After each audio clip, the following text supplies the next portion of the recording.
Também de Valença, a vodka que casa bem com você. 7 Campos de Piracicaba, a melhor cachaça do Brasil. E olha, tem momentos que ela cai perfeitamente bem. Dá pra se dizer quase todo dia. Pois é. Também o apoio de Unidos, sessão da tarde, oficina Unidos. Agende sua revisão à tarde e ganhe um serviço grátis. Por exemplo, 1 litro de óleo, uma calibragem de nitrogênio, uma lavagem interna e externa. Você escolhe. Sessão da tarde, mais um show da oficina Unidos, ali na Ipiranga, pertinho da PUC. São 10 horas 46 minutos agora, 24 graus a temperatura em Porto Alegre, vai diminuir ao longo da noite. Mas agora a gente esquenta um pouco mais do clima aqui na Rádio Bandeirantes, porque tá na linha conosco o professor de filosofia, Renato Levin Borges, ele que também cursou história em um determinado período acadêmico, mas ele é professor de filosofia aqui no município de Porto Alegre, é mestre em educação e doutorando pela URGS, pesquisa dentre outros temas, a extrema-direita nacional e global. Agora, professor, primeiramente uma boa noite ao senhor, é um prazer tê-lo aqui. A gente está vendo um crescimento para lá de absurdo no que diz respeito a crimes de apologia ao nazismo no território nacional. Nos últimos 2 anos, a gente tem registrado de fato, e aqui no Brasil, de acordo com a lei do artigo 20, de acordo com o artigo 20 da lei 7.716, é crime fabricar, comercializar e distribuir símbolos para a divulgação do nazismo, por exemplo. Mesmo assim, a gente está vendo muitos adeptos no país de ideias ditatoriais, genocidas e até mesmo racistas de Adolf Hitler, 78 anos, agora 77, se não me falha a memória, anos depois do fim da Segunda Guerra Mundial, que resultou aí na queda da Alemanha nazista. Recentemente, aqui na Rádio Bandeirantes, o meu colega e amigo Guilherme Macalossi foi vítima de um ato nazista por parte de um ouvinte, acabou fazendo a denúncia, o Macalossi acabou fazendo a denúncia, a gente prestou solidariedade, repercutiu o assunto em cenário nacional, mas agora, professor, antes de lhe fazer a pergunta, a gente reitera aqui, né? É uma situação que está sendo ampliada, e o senhor, como um pesquisador da extrema-direita em âmbito nacional e global, como é que o senhor visualiza este ponto e o que provoca de maneira imediata este crescimento deste fato que é extremamente lamentável e que a gente tenta e torce para que diminua, mas é um cenário que não vem acontecendo. Professor, mais uma vez, boa noite, obrigado por nos atender aqui na Rádio Bandeirantes. Boa noite, Jean, boa noite a todos os ouvintes da Bandeirantes. É uma honra estar aqui, mas é uma tristeza estar falando disso, né? A gente tem, como tu falaste bem, um crescimento muito grande de casos de apologia, mas não só apologia, a adesão, né?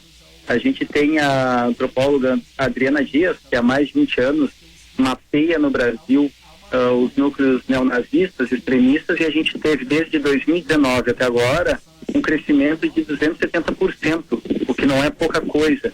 Ela calcula que pode chegar a 10 mil pessoas no Brasil que estão ligadas a isso. A gente soma isso também, uma notícia, um levantamento que o Estadão de São Paulo fez ano passado, na verdade 2020, já estamos em 2022, eu me perdi um pouco, 2020, que a gente teria em torno de 1,7 milhões de adeptos ou membros de grupos ligados ao grupo conspiracionista QAnon dos Estados Unidos, que são os grupos que eu estudo. Sim. Há uma nova onda extremista de direita que ela tem muito da sua nascente na nova extrema-direita estadunidense, que a gente chama de alt-right. E ela é um fenômeno que acaba impulsionando pelas redes sociais, por usar estratégias nas redes sociais, esse crescimento. Claro que a gente tem também outros elementos que levam ao crescimento do extremismo. Crise econômica sempre é um terreno fértil. A gente tem a legitimação também por pessoas influentes ou pessoas com, inclusive eventualmente com mandatos ou que estão em cargos de governança, que acabam legitimando esses discursos e, portanto, de algum modo impulsionando o que eles circulem, que ganhem mais adeptos, né? E há um fator que chama atenção, né, professor, essa questão de adeptos. Na sequência a gente entra também no campo esportivo, porque tem temas aí. Recentemente aqui no Rio Grande do Sul a gente vê mais um caso lamentável a respeito do ponto. O senhor traz dados no que diz respeito a algo extremamente cirúrgico. A gente está vendo um crescimento, a gente sabe que há estados em que ocorrências policiais são fatores, não digo corriqueiros, também não digo comuns, mas a gente está vendo, principalmente na região sul do país, que os casos de apologia ao nazismo acabam sendo registrados em uma maior taxa num comparativo, por exemplo, com a região sudeste, indo em direção, subindo o país. Paraná, por exemplo, é um dos estados em que este número vem crescendo. Eu não digo que hoje é o maior aqui em território nacional, mas pode-se dizer que talvez seja. A gente pode dizer que há um estímulo maior nos estados da região sul do Brasil. Há algum grupo, principalmente, que atue por aqui, professor, no que diz respeito a gerar uma influência tão grande como a gente vem vendo no caráter a nível aqui da região sul do país? A gente tem visto e preocupa de fato, mas o Paraná, Rio Grande do Sul, a gente tem visto alguns casos também, alguns casos em maior escala, é bem verdade, mas há alguma influência maior aqui nesta região sul do país, no que diz respeito a um comparativo com as demais regiões, professor? Sim, o que chama atenção no primeiro momento é que sempre houve células neonazistas no sul e no sudeste, sempre foi o centro dessa atividade no Brasil. O que chama atenção é que praticamente não há mais nenhuma região do Brasil que não possua células neonazistas atualmente. Ele se espalhou muito para o centro-oeste, a gente tem uma incidência muito grande já no Rio de Janeiro e em Minas Gerais. Mas o sul, ele tem um componente que é o componente principal que anima o neonazismo, que é uma identidade europeia romantizada, né? A gente tem esse fenômeno do fim do século XIX, que é o nacionalismo, e essa criação de uma identidade nacional à custa, como a gente vai acabar vendo na Europa com a Segunda Guerra Mundial e o Holocausto, à custa do menosprezo por outros grupos étnicos, raciais.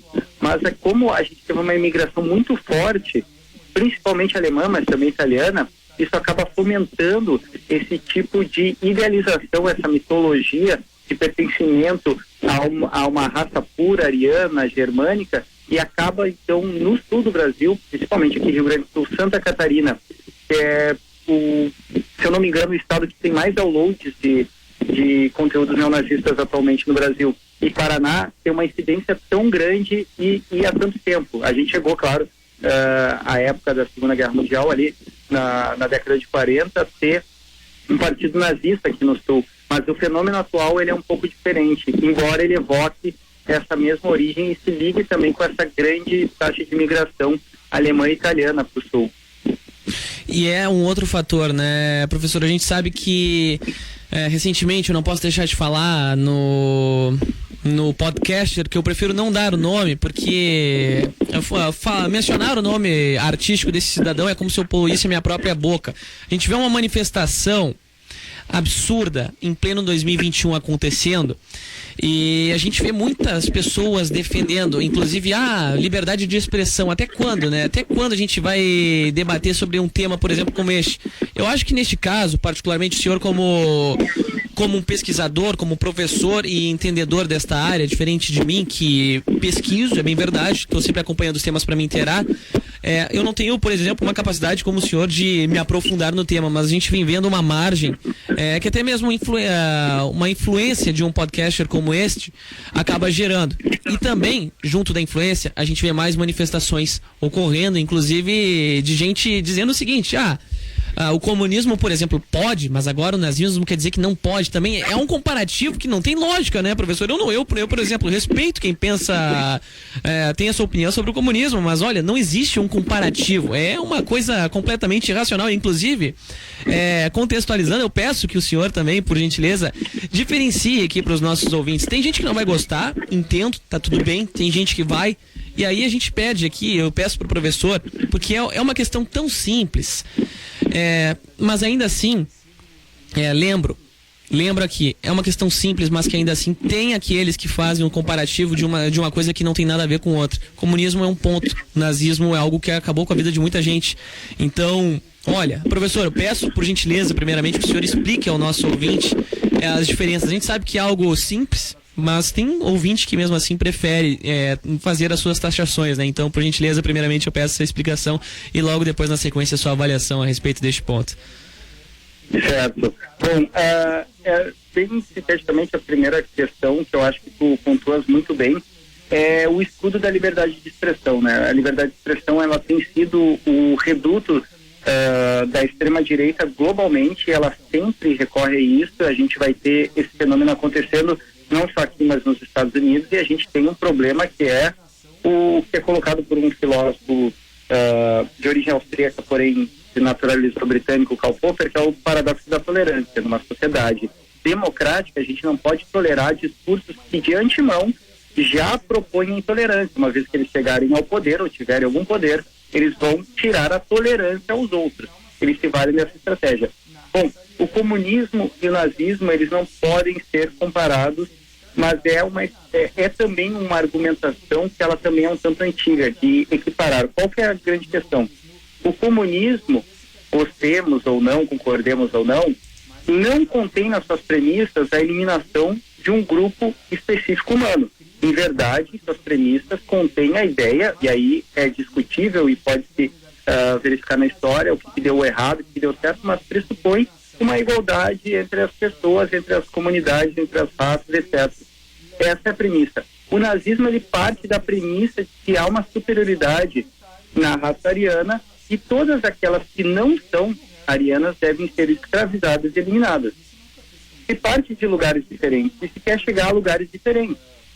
No comunismo, como teoria, se quer chegar a uma sociedade justa, igualitária, livre. Mais uma vez, abro parênteses, isso não elimina de que tenha ocorrido crimes, sobretudo sobre o stalinismo, etc.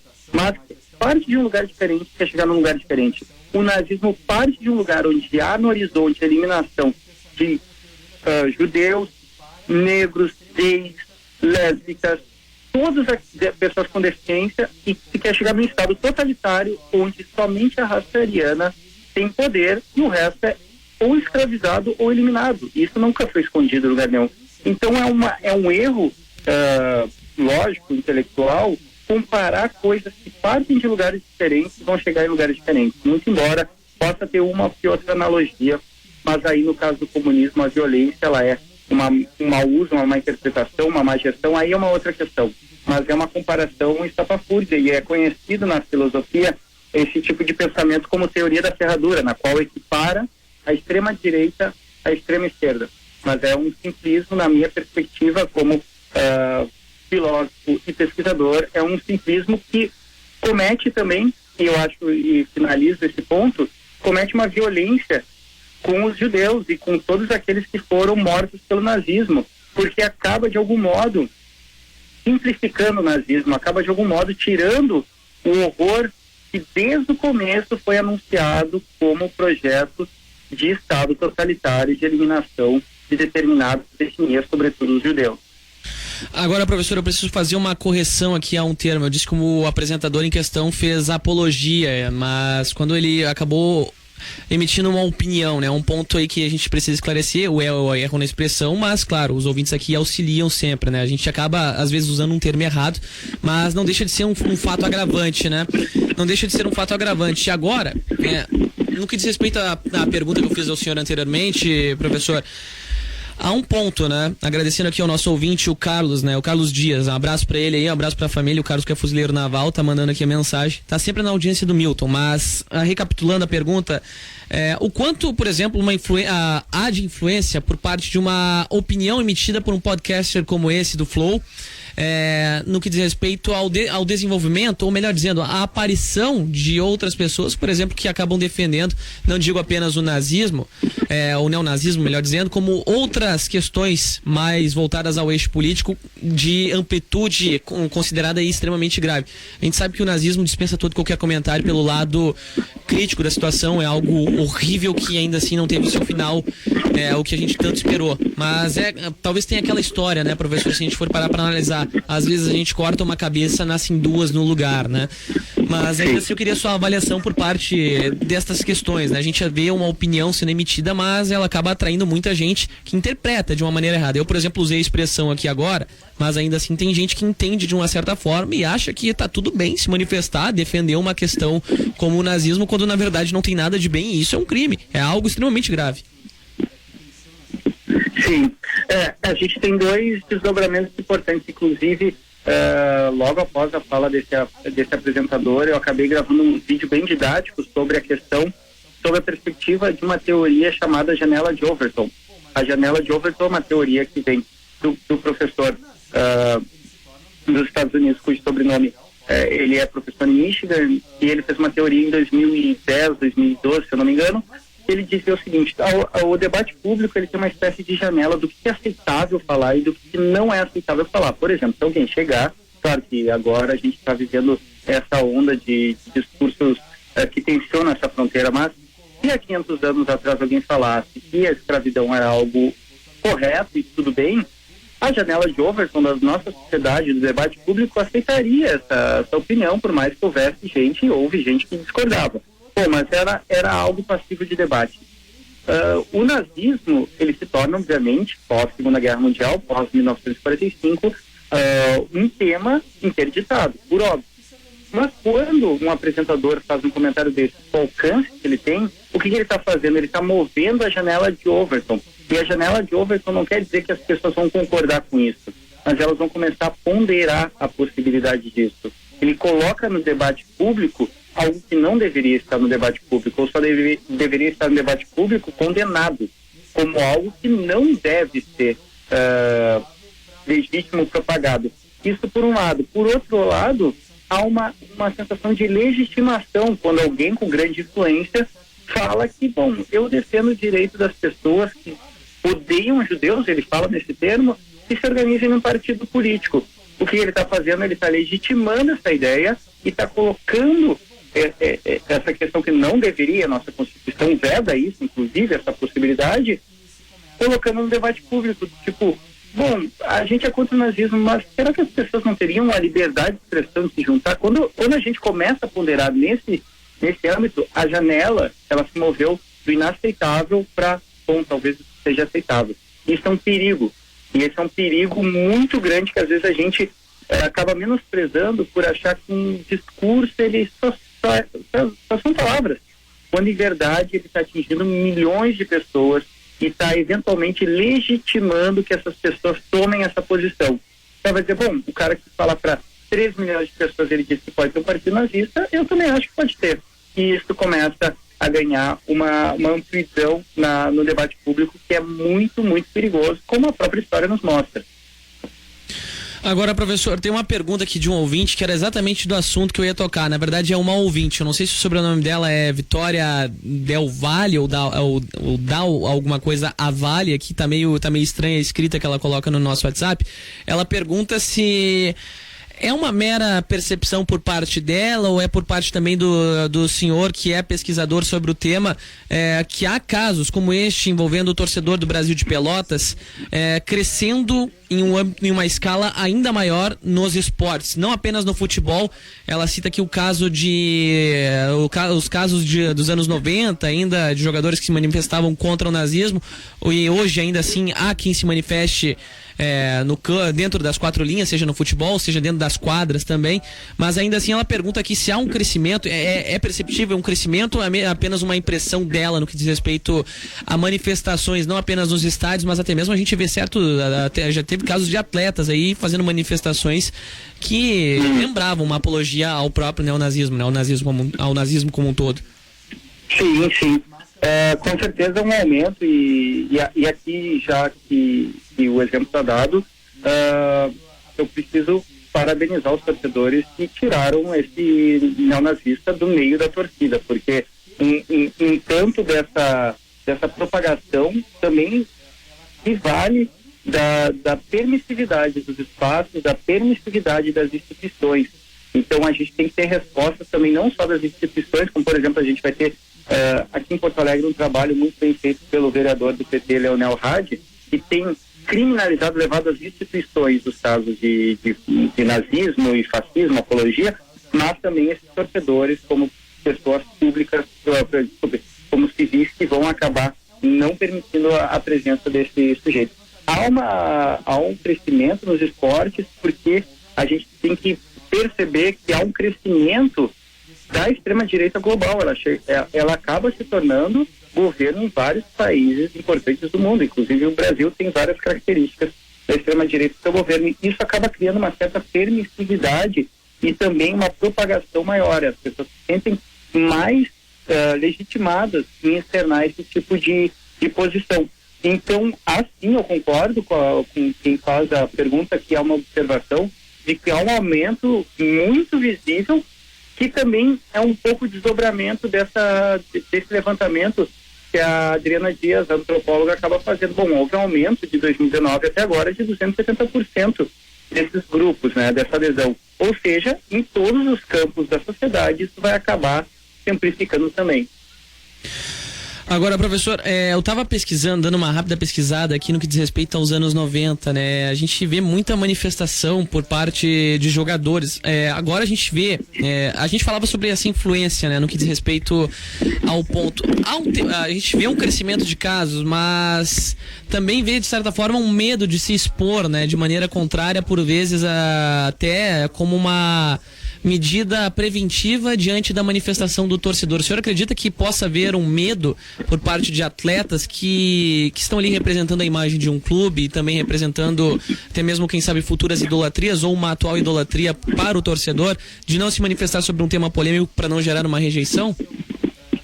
Isso com certeza há um receio dos atletas, e aí eu enfatizo a importância das respostas institucionais dos clubes, porque o atleta, ele acaba ficando muito exposto e fica muito marcado.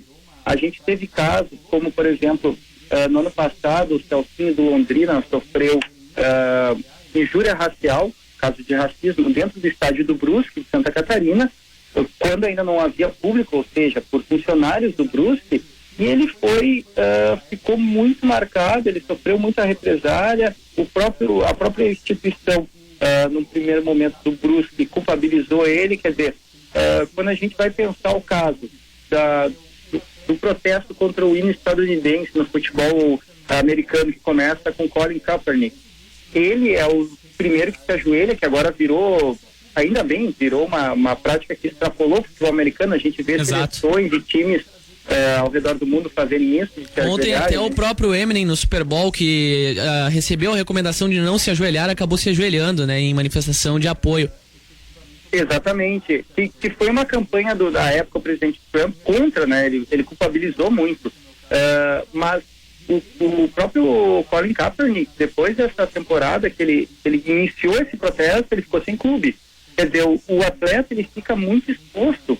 Outra coisa que também ocorre é o peso disso nas redes sociais, porque atleta é pessoa pública e ele precisa, de algum modo, né, da exposição. Daqui a pouco ele se posicionar vai trazer prejuízos para ele em relação à exposição, seguidores, etc. Claro que é uma mudança também. Parece que efetivamente algumas marcas ou patrocinadores estão se dando conta do reflexo positivo ou negativo, como é o caso do apresentador, de terem suas marcas vinculadas a determinadas posições. A gente tem atletas, mas que aí conseguem se colocar porque também tem uma posição muito grandiosa dentro do esporte, como a gente vai ter o Lewis Hamilton, piloto da Fórmula 1, que se posiciona antirracista, além de ser um piloto negro, ele se posiciona fortemente. Agora, é muito complicado se a gente for pensar aqui, para um jogador da dupla Grenal levantar essa bandeira e manter. A gente tem, finalizando, o exemplo que a gente teve aqui no estado há não muito tempo foi do árbitro Márcio Chagas. Exato. Que após ele fazer ele trouxe para o debate público o racismo, e ele ficou muito marcado, e foi muito difícil para ele, vendo relatos dele e entrevistas dele, ele ficou muito marcado, ele ficou com dificuldade para continuar exercendo a profissão dele. Tanto que logo depois ele acaba se aposentando e indo trabalhar como radialista e comentarista esportivo.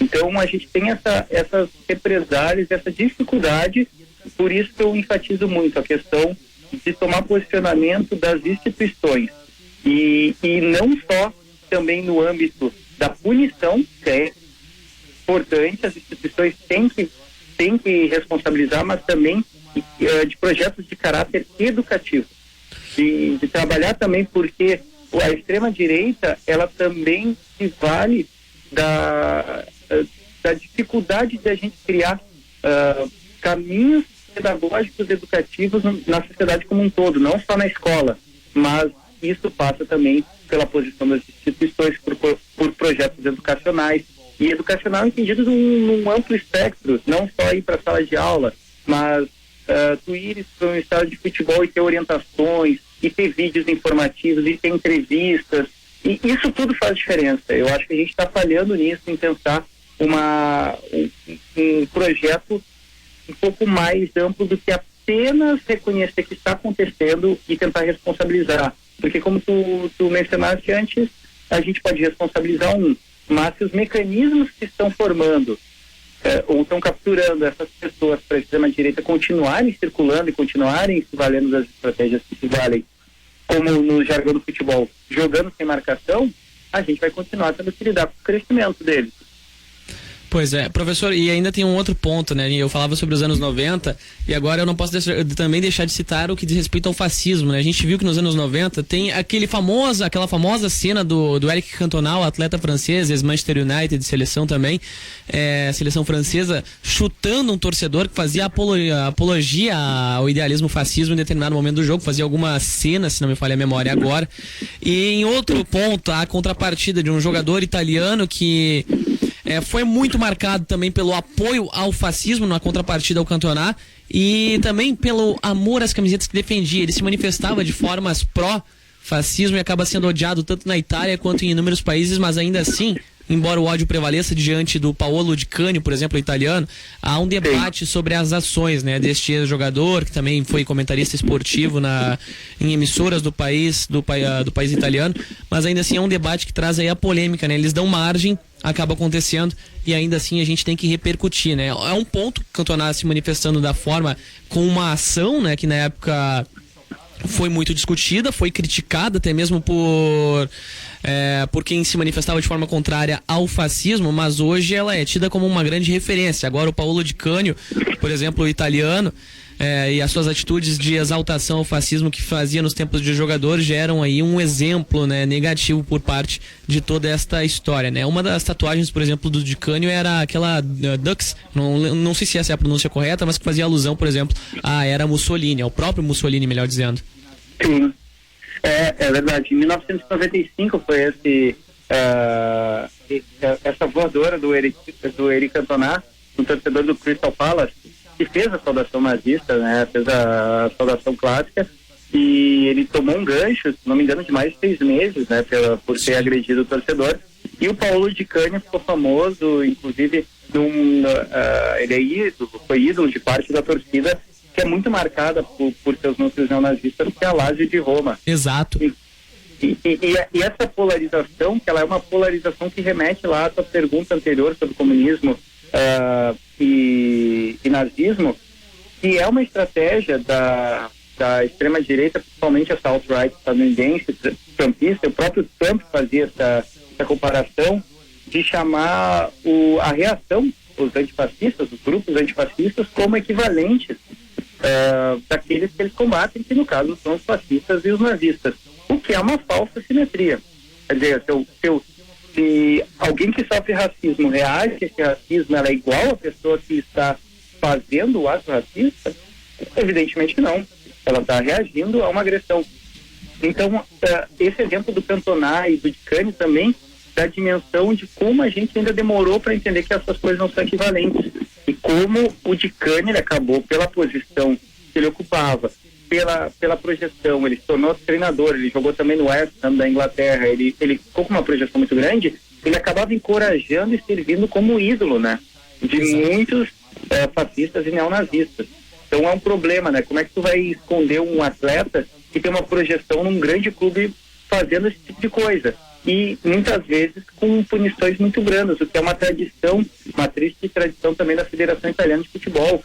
A gente teve não muito tempo o Balotelli, centroavante, que jogou na seleção italiana, filho de ganeses, naturalizado italiano, sofreu uma série de racismos, inclusive ao ponto de, nos clubes que ele estava defendendo na Itália, quando ele sofreu racismo, a torcida do próprio clube dizia que era coisa do futebol, que, enfim, estavam só pegando no pé dele para irritar ele. Quer dizer, uma naturalização de algo que não pode ser naturalizado.